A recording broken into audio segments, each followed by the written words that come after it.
বাঘা নামের একটি কুকুর সেই বাগান খুঁড়তে খুঁড়তে একটা বিশাল প্লাস্টিকের হাড় খুঁজে পেয়েছে। সে মুখে নিয়ে সারা বাড়িতে নেচে বেড়াচ্ছে।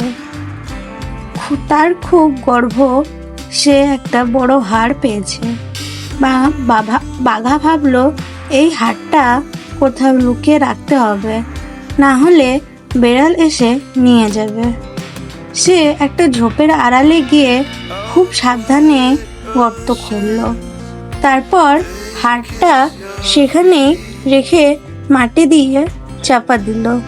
কিন্তু বাঘা এত ভুলো মনের যে সে একটা চিহ্ন রাখলো। সে তার পাশে একটা ছোট লাল বালতি হাড়ের ওপর হাড়ের ওপর চাপা দিয়ে রাখলো। ঠিক সেই সময় একটা দুষ্টু পাখি উপর থেকে দড়ি দিয়ে সেই বালতিটি টেনে দূরে সরিয়ে দিল। বাঘা তখন দেখেনি।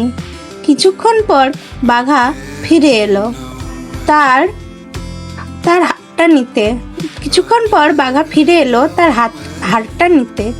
কিছুক্ষণ পর বাঘা ফিরে এলো তার হাড়টা নিতে।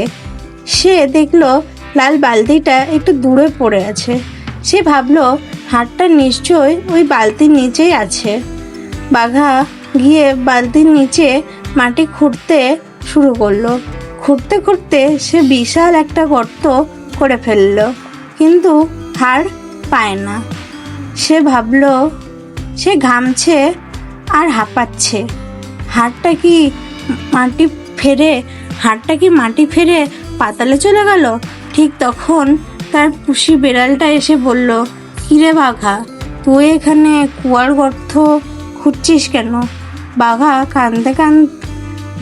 কাঁদো কাঁদো মুখে বলল, আমার হাড়টা অদৃশ্য হয়ে গেছে। পুষি বিড়াল তখন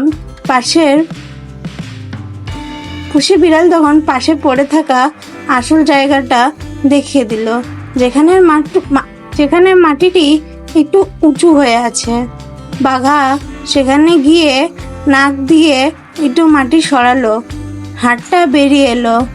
কিন্তু ঠিক সেই মুহূর্তে বাঘার হাড়টা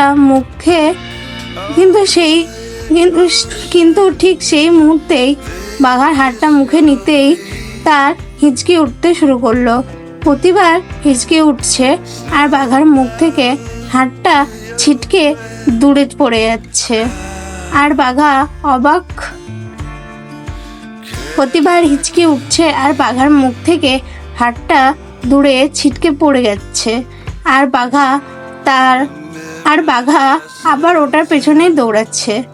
শেষে দেখা গেল বাঘার হাড়টা সামলাতে পারছে না, আর পাখিটি ওপর থেকে কিচিরমিচির করে হাসছে।